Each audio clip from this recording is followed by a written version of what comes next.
नमस्कार, स्वागत है आपका रिफोकस यूट्यूब चैनल में। जो लोग इस क्लास से नए जुड़े हैं वह चैनल को सब्सक्राइब और लाइक और शेयर भी कर देंगे। बड़ी ही महत्वपूर्ण क्लास आज की हरित क्रांति। हरित क्रांति जिसने भारत को खाद्यान्न के उत्पादन में पूरी तरीके से आत्मनिर्भर करने का काम किया। यह कहानी शुरू होती है सन 1958 से। देश की आजादी के बाद सन 1958 में भयंकर सूखा पड़ा। 1959 में विदेशी कृषि वैज्ञानिकों का एक समूह बुलाया गया जिसका नाम था रॉकफेलर आयोग। इसकी सलाह से उत्तर प्रदेश के अलीगढ़ से 1961 में सघन कृषि जिला कार्यक्रम का नारा दिया गया और प्रारंभ हुई यह योजना। तीसरी पंचवर्षीय योजना चल रही थी सन 1961 से सन 1966 में।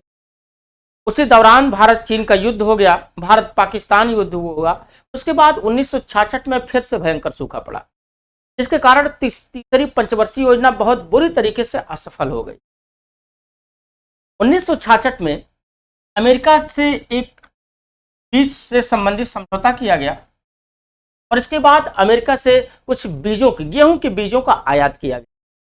हालांकि इसका प्रारंभ अगर हम देखें तो प्रारंभ सन 1959 में ही हुआ था और नॉर्मन ई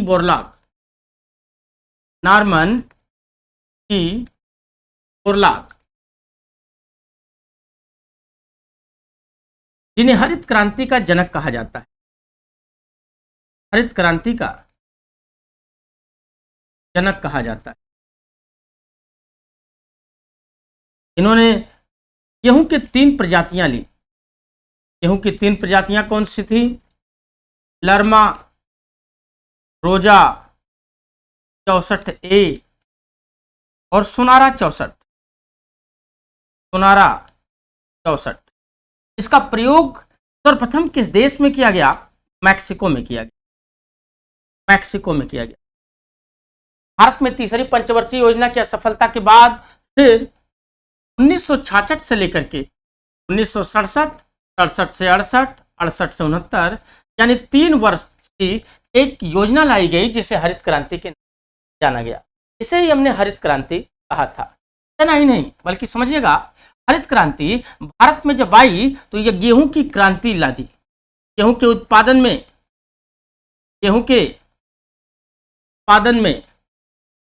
अप्रत्याशित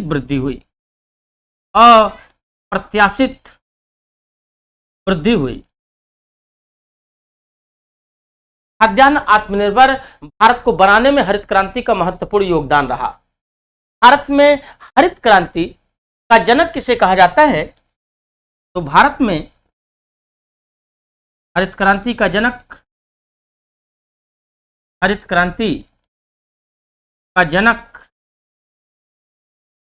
एम.एस. स्वामीनाथन को कहा जाता है। और भारत में हरित क्रांति की जन्मस्थली किसे कहते हैं? अगर आपसे प्रश्न पूछे कि जन्मस्थली किसे, तो जन्मस्थली गोविंद बल्लभ पंत कृषि विश्वविद्यालय उत्तराखंड को कहते हैं और ऑप्शन में आएगा पंतनगर। तो पंतनगर ऑप्शन में खोजिएगा, मिल जाएगा। फिर भारत में किन राज्यों को सबसे ज्यादा लाभ हुआ? हरित क्रांति का सर्वाधिक लाभ किन राज्यों को हुआ? सर्वाधिक लाभ उन क्षेत्रों को हुआ डियर जहां पर सिंचाई की पर्याप्त व्यवस्था थी, जैसे पंजाब, हरियाणा, पश्चिमी उत्तर प्रदेश। यह वाला एरिया जो था, पंजाब, हरियाणा और पश्चिमी उत्तर प्रदेश, पश्चिमी यूपी, यह खास करके सर्वाधिक लाभान्वित होने वाले राज्य थे।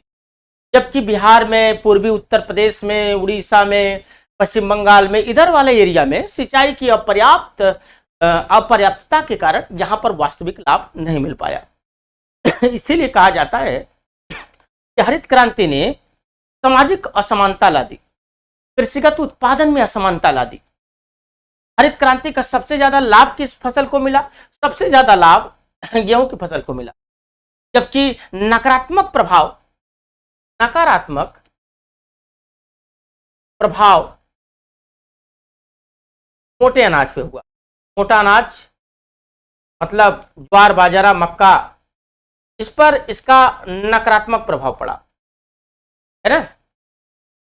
हरित क्रांति ने भारत को खाद्यान्न आत्मनिर्भर बना दिया था, परंतु फिर एक नई अवधारणा आई सदाबहार क्रांति की। सदाबहार क्रांति, जिसे दूसरी हरित क्रांति के नाम से भी जाना गया। दूसरी हरित क्रांति किसे कहते हैं, कि अगर हम सेकंड की बात करें, जो फर्स्ट है, सेकंड की बात करें तो इसे कहते हैं सदाबहार क्रांति या जैविक कृषि। जैविक कृषि किसे कहते हैं? जैविक कृषि का तात्पर्य क्या, कि कीटनाशकों और रासायनिक उर्वरकों का कम से कम प्रयोग करके, कीटनाशक और रासायनिक उर्वरकों का कम से कम प्रयोग करके अगर हम हरी खाद का प्रयोग करें, हरी खाद मतलब ढैंचा और सनई, लोबिया, यह सब आएगा। ढैंचा, सनई, लोबिया इत्यादि का प्रयोग करके और गोबर की खाद का प्रयोग करके अगर हम उत्पादन को बढ़ाते हैं तो इसे जैविक कृषि के नाम से जाना।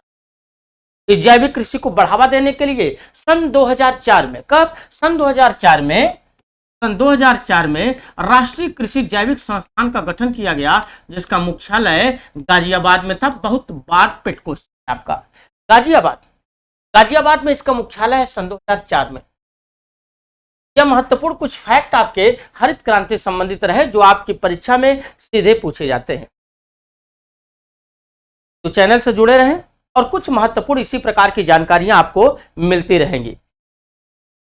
जो लोग नए जुड़े हैं लाइक शेयर सब्सक्राइब भी कर देंगे और समय समय से इस पर जानकारियां मिलती रहेंगी। मनीष भाई कुछ विशेष जानकारियां भी लेते रहेंगे और टेलीग्राम चैनल जो है आपका, उससे जुड़ जाइएगा। टेलीग्राम चैनल आपका मनीष सक्सेस मिरर नाम से है।